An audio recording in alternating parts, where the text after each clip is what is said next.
అందరికీ నమస్కారం. నేను మీ గంటి ఉష. నా మిత్రులకి, శ్రేయోభిలాషులకి, సబ్స్క్రైబర్స్కి అందరికీ కూడా శుభాభినందనలు మరియు కృతజ్ఞతాభివందనాలు.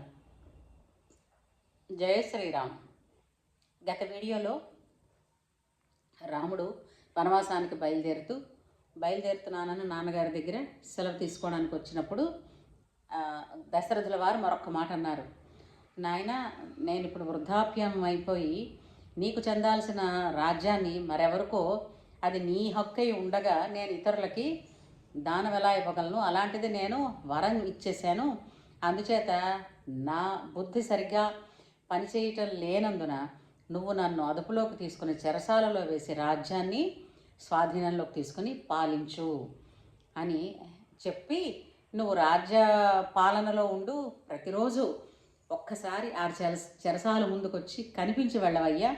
ఇంకా బతికినంతకాలం ఎలాగో బతకను, ఈ బతికినన్ని రోజులు కూడా నిన్ను చూసుకుంటూ బతికేస్తాను రామా, ఈ ఒక్క మాట కాదనకంటాడు. అంటే వెర్రి నాన్న అన్నట్టుగా ఒకసారి నవ్వుకుని రామచంద్రుల వారు అంటారు, నాన్న ఎందుకంత బెంగ పెట్టుకుంటున్నావు? రెప్ప మూసి తీసే లోపల 14 సంవత్సరాలు ఎంతసేపు ఇట్టే గడిచిపోతాయి. నేను మళ్ళీ వస్తాను, మీరు రాజ్యాన్ని ఏలతారు, సలక్షణంగా మీరు ఉంటారు, మీరు ఏమీ బెంగపెట్టుకోకండి అని అక్కడ ఉన్న వాళ్ళందరికీ కూడా చెప్తాడు. మీరు నాన్నగారిని బాగా చూసుకోండి అని. ఈ లోపల దశరథుల వారు అంటారు, రాముల వారికి ఎప్పటికప్పుడు నయనానందం కలిగించడానికి కానీ, వినోదం కలిగించడానికి కానీ కావలసిన వాళ్ళందరూ నాట్యగత్తలు, కళాకారుల్ని అందరినీ కూడా బయలుదేరమని చెప్తారు. అంతేకాకుండా నేను కూడా బయలుదేరి వచ్చేస్తాను నాయన, నువ్వు ఎక్కడుంటే అక్కడ హాయిగా మనం కలిసి ఉందాం, నేను చూసుకుంటూ ఉంటానంటాడు. అనగానే, నాన్న వనవాసం వెళ్ళేదే ఇవన్నీ వీళ్ళంతమందిని ఇబ్బంది పెట్టడమే అవుతుంది కదా, మీరందరూ ఏమీ బెంగపెట్టుకోకండి, ఇట్టే వచ్చేస్తాను కదా నాన్నగారు అని చెప్పి అక్కడి నుంచి వెంటనే గబగబా బయలుదేరి బయటకు వచ్చేస్తాడు.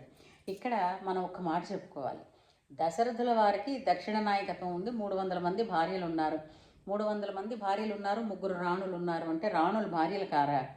రాణులు భార్యలే.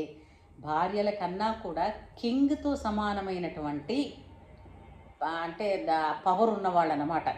అంటే ఏంటి? పట్టపు రాణి అంటారు. అంటే వాళ్ళకి కూడా రాజుగారితో పాటు పట్టాభిషేకం చేస్తారు. చేసినప్పుడు ఏంటవుతుందంటే, in case of any emergency the queens will take in charge of the king. అందుకని రాణులు అంటారు వాళ్ళని. రాణులు పట్టపు రాణులు, పట్ట మహిషులు అని కూడా అంటారు. అయితే ఈ భార్యలందరూ రాణులు కారా అంటే కాదు. ఇది విశేషం. అయితే బయటకు వచ్చేసి బయలుదేరేస్తూ సుమంతుడిని తీసుకుని రథంలోంచి కిందకి అంటే అంతఃపురం నుంచి కిందకి దిగి రథంలోకి ఎక్కుతూ ఉంటే ఒక్కసారిగా మొదటిసారి సీతాదేవి ఎలా ఉంటుందో అన్నది, అంటే ఆమె కాలి నడకన నడిచి రావడం ఎవరో చూడరు కదండి. ఒక్కసారిగా అందరూ చూసి అనుకున్నారట, ఆహా సీతాదేవి ఎలా ఉంది. కానీ ఈ ఏమిటి ఈ ఈ అన్నదమ్ముల బంధం, రాముడే రాముడు ఎంత ధర్మనిరతి కాకపోతే 14 సంవత్సరాలు వనవాసానికి బయలుదేరేశాడు అని వాళ్ళందరూ అనుకుంటుంటే, బ్రాహ్మణులు అంటే ఇందాకల పట్టాభిషేకం కోసం వేదాశీర్వచనాలు చేయడానికి వచ్చినటువంటి బ్రాహ్మణులు ఎవరైతే ఉన్నారో, రామా నువ్వు లేని రాజ్యంలో మేము ఉండమయ్యా, మేము నీతో పాటే వస్తున్నా ఉన్నారు. ఇక రాముల వారు రథం ఎక్కిన దగ్గర నుంచి అశేష ప్రజానీక అతని అయోధ్య జనావాసులందరూ కూడా బయలుదేరడం మొదలుపెట్టారు. అయితే రథం ఎక్కిన వెంటనే ఇంకా బయలుదేరుతుందని అనగా ఒక్కసారి రథంలోంచి అంతఃపురంలోకి చూశాడు. ఎవరు? రామచంద్రుల వారు. చూస్తే ఇలాగా తల్లి వణికిపోతూ వచ్చి, మరి ఇంకా కళ్ళంట నీళ్ళు ఒకటి కారిపోతున్నాయి. కళ్ళంట నీళ్లు కారిపోయినప్పుడు చూడండి, ఎదురకుండా ఉన్న వస్తువు ఏది కూడా స్పష్టంగా కనపడదు, అలికినట్టు ఉంటుంది. అలాగా ఆ కంటి నీటి ధారలో కొడుకు రూపాన్ని సరిగ్గా చూసుకోలేకపోతుంది. దశరథుల వారికైతే ఇంకా చెప్పలేం, ఆయన బాధ చెప్పలేం. రామ వద్దు రామ, వెళ్ళిపోవద్దు రామ అని సుమంతుల వారిని ఆజ్ఞాపిస్తారు. సుమంత రథాన్ని తీసుకెళ్ళకి, ఇది రాజాజ్ఞ అని అంటే రాముల వారు అటు చూసి, నువ్వు బయలుదేరు, రాజాజ్ఞ అని కాదు, పద ఇక్కడి నుంచి వెళదామనంటే, మరి రాజాజ్ఞను ధిక్కరించినట్టు కాదా అంటాడు సుమంతుడు. అంటే అక్కడ చూడండి, రాముడి ధర్మ నిరతి, పితృవాక్య పరిపాలన అనే ధర్మం ముందు ఆ సత్యం, ఆ వాక్కుని సత్యమై నిలబెట్టే ముందు ఈ చిన్న అబద్ధం తప్పు లేదు, దోషం కాదు, పదంటాడు.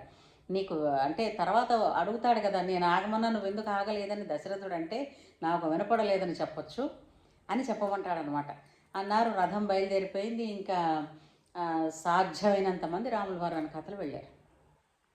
అయోధ్య నగరాన్ని దాటి బయటకు వచ్చి తమసా నదీ తీరం దగ్గర ఆగారు. వీళ్ళందరూ కూడా, ఈ బ్రాహ్మణులు వీళ్ళందరూ కూడా, ఇతని వెనకాతలు వచ్చినటువంటి నగర ప్రజలు అందరూ కూడా వచ్చేసారు రాముల వారి వెనకాతలే. అప్పుడు అనుకున్నాడు, వీళ్ళు ఎంత దూరం వస్తారు, ఎంత ఇక్కట్లు పడతారు నాతో పాటు వీళ్ళందరూ, అందుకని మీరు మరలిపోండి రాజుగారి దగ్గరికి, మా నాన్నగారిని చూసుకోండి, మీకు భరతుడు రాజు, తను ఎంతో మంచివాడు, మిమ్మల్ని చాలా కన్నబిడ్డల్లా చూసుకుంటాడు అని కూడా చెప్తాడనమాట. చెప్పినా సరే, రామ నువ్వు లేని అయోధ్యలో మేము అడుగు పెట్టలేం, అయోధ్య మమ్మల్ని అడుగుతుంది, రాముని తీసుకురాలేదా అని అక్కడ పక్షులు గట్రా అడిగితే మమ్మల్ని ఏం చెప్పమన్నావు సమాధానం అని అంటారనమాట. గోవులు అడుగుతాయి, దూడలు అడుగుతాయి. నిజంగా ఎంత అంటే అంతమంది చేత ప్రేమించబడగలగడం అన్నది గొప్ప వరం. అలాంటి లక్షణాలు ఉన్నటువంటి రాముడే రాముడు. అలాంటి కావ్యం మనకి రావడం, ఆయన జీవన విధానాన్ని మనం తలుచుకోవడం నిజంగా మన జన్మ ధన్యం అండి. ఎన్నిసార్లు అనుకున్నా. అందుకే వాల్మీకి మహర్షికి శిరస్సు వంచి నమస్కారం చేస్తున్నాను. అయితే వాళ్ళు వెళ్ళమంటారు. వెళ్ళమనేసరికల్లా వాళ్ళందరూ పడుకున్నప్పుడు పాపం రాముడు ఏంటంటాడంటే సుమంతుడిని పిలిచి, మనం ఏంటంటే వీళ్ళు మంచి గాఢ నిద్రలో ఉన్నారు, రథాన్ని కాస్త అయోధ్య వైపుకు వెళ్ళినట్టుగా కాసేపు మరలించి అక్కడి నుంచి మనం వెనక్కి తీసుకొచ్చి నదిలోంచి వెళ్ళిపోతాం. నదిలోంచి వెళుతున్నప్పుడు రథం తాలూకు వెళ్ళిన చారలు, రథచక్రాల చారలు ఉండవు, వాళ్ళు తెలుసుకోలేరు. కాసేపు అనుకుంటారు మనం లేమని, కనపడలేదని, కానీ మళ్ళీ వెనక్కి వెళ్ళిపోతారు అయోధ్య, అదే వారికి మంచిది కదా, అలా చేద్దాం అనగాని అలాగే అంటాడు సుమంతుడు. వాళ్ళందరూ నిద్రపోతున్న సమయంలో ఆ విధంగానే రథాన్ని కొంచెం దూరం అయోధ్య వైపు మరలించి అక్కడి నుంచి తమసా నదిలోంచి దాటి ముందుకు వెళ్ళిపోతారు. ముందుకు వెళ్ళిపోయిన తర్వాత వీళ్ళు ప్రజలందరూ పొద్దున్న లేచారు, చూశారు, కనపడలేదు రాముల వారు. తర్వాత ఏమో అందులో నడిచి ఉన్నారు, బాగా బడలికగా నిద్ర పట్టేసింది. తర్వాత రథం ఎటు వెళ్ళిందన్న జాడలు చూస్తే అయోధ్య వైపు వెళ్ళినట్టుగా కొంత దూరం కనిపించింది. ఆ తర్వాత మరి కొంచెం వెనక్కి వచ్చినట్టు, వాళ్ళకి మొత్తం మీద దాన్ని ఏమిటంటారంటే కన్ఫ్యూజ్ అయిపోతారు, రథం ఎటు వెళ్ళింది అని. ఏడ్చుకుంటూ మరి ఏం చేస్తాంరా, తిరిగి వెళ్ళిపోదాం పదండి అని చెప్పి అయోధ్య వైపు మళ్ళీ అయోధ్యకి వెళ్ళిపోతారు. వాళ్ళు అయోధ్యకి వెళ్ళి అయోధ్యలో అడుగు పెట్టిన దగ్గర నుంచి వీళ్ళు వెనకాతలు చూస్తున్నారు, తీసుకురాలేదా, మరి ఎందుకు వెళ్ళారు మీరు అందరూనూ, మీ ఇంతమంది వెళ్ళారు కదా, ఇంతమంది బతిమాలి రాముల వారిని ప్రాధేయపడి కాళ్ళ వేళప్పుడు తీసుకొస్తారనుకున్నా, మీరు తీసుకురాకుండా ఉట్టి చేతులతో వచ్చారా అని వాళ్ళ భార్యలు అలిగారట. పిల్లలు అన్నాలు తినడం మానేశారట. ఏమి రామ కథ అండి, ఏమి రామ కథ అంటే అంతటి ప్రజారంజకుడైనటువంటి రాజు. ఇది మనం గుర్తుపెట్టుకోవాల్సింది. అయితే రామాయణంలో ఉన్న ఒక విశేషం అండి, మనిషి, కేవలం మనిషి ఏమైనా సాధించగలడు, ఎంత ప్రేమగానైనా ఉండగలడు, ఎంత ధర్మనిష్టతో ఉండగలడు, ఎంత సత్యసంధతతో ఉండగలడు, ఎంతగా బలపరాక్రమాలను సాధించగలడు, అదుపులో పెట్టుకోగలడు కోపాన్ని కూడా. ఎలాంటి విశేషాలు ఎన్ని తెలుస్తాయండి రామాయణం చదివితే. సరే, ఆ తమసా నదిని దాటి వాళ్ళు ఇంకొంచెం దూరం ముందుకు వెళ్ళి అక్కడి నుంచి సరయూ నదిని కూడా దాటి శృంగభైరిపురం అన్నది చేరతారు. అక్కడ ఒక గిరిజన రాజు ఉన్నాడు, అతని పేరే గుహుడు. అతను రాముడికి మంచి దోస్తు, అంటే మంచి ఫ్రెండ్ అనమాట.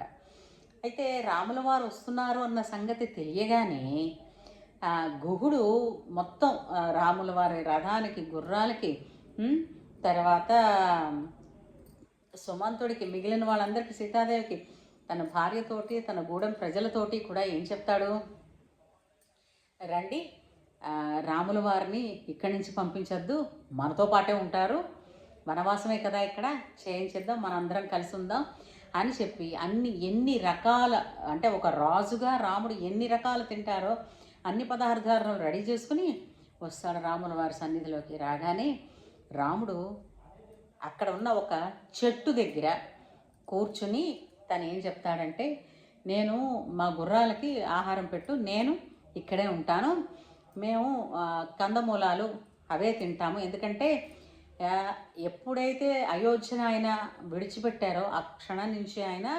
జటావల్కధారి అయి ఉంటానని, జటావల్కములు అంటే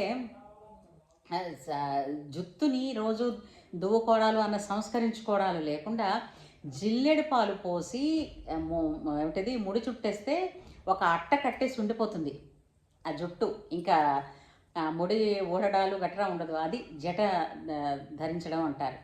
అలాగా తనని పిలిచి నాకు జిల్లెడు పాలు తీసుకురా అంటే గుహుడు జిల్లెడు పాలు తీసుకొస్తే తను జుత్తు మీద పోసుకుని ముడి కట్టేసుకుంటాడు. లక్ష్మణుడు కూడా అదే చేస్తాడు. ఆ రాత్రి వాళ్ళ కోసం ఒక రెల్లుగడ్డి వేసి పడుకోండి అని చెప్తాడు.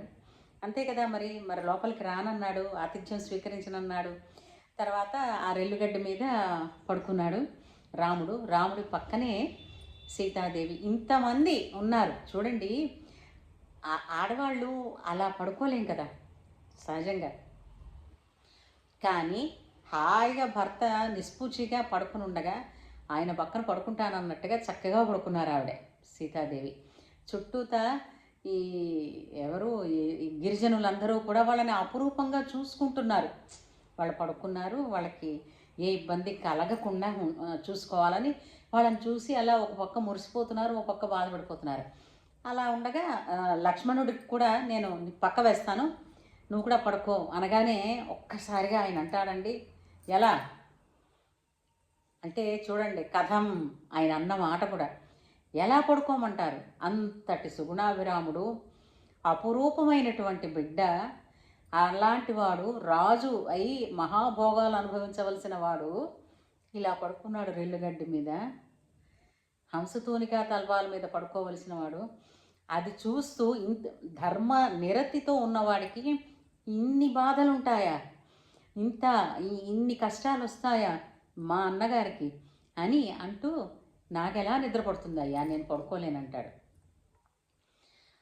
ఆ తర్వాత ఆ రాత్రి అలా గడుస్తుంది. పొద్దున్న లేస్తూనే తనని గంగానది దాటించి చిత్రకూట పర్వతం వైపు, అంటే అక్కడ భరద్వాజుల వారి ఆశ్రమం వైపు పోనివ్వమంటారు.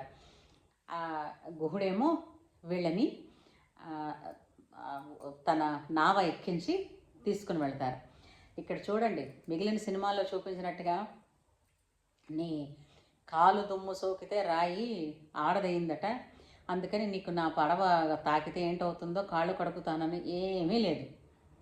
మంచి అలంకరించినటువంటి ఒక నావని ఇచ్చి తనే సాయం వచ్చి తను నా నావని ఎక్కిస్తున్నప్పుడు కూడా మొట్టమొదటి మాట చూడండి, అంటే దీన్ని బట్టి ఎవరు అంటే ప్రోటోకాల్ మనకు తెలుస్తూ ఉంటుంది. లక్ష్మణ ముందు వదినని నావ ఎక్కించి తర్వాత నువ్వు ఎక్కు, తర్వాత నేను ఎక్కుతానంటాడు. అంటే ఏంటి, ముందు స్త్రీని ఉంచేసి వాళ్ళ ముందు ఎక్కడం కాదు, ఆమెను ముందు ఎక్కించు, తర్వాత తనకన్నా పెద్దవాడు కదా కాబట్టి నువ్వు ముందు ఎక్కు, తర్వాత రాముడు ఎక్కాడు. చూసారా, అంటే ప్రతి సందర్భంలోనూ కూడా మనకి ఒకటి నేర్పుతూనే ఉంటుంది రామాయణం అన్నది అది. సో వాళ్ళు గుహుడి నావ ఎక్కి భరద్వాజాశ్రమం వైపుగా ప్రయాణం చేస్తున్నారు. ఇక్కడితో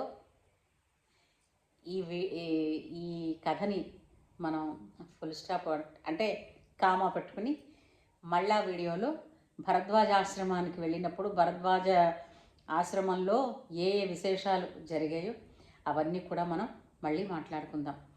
ఉంటాను. జై శ్రీరామ్.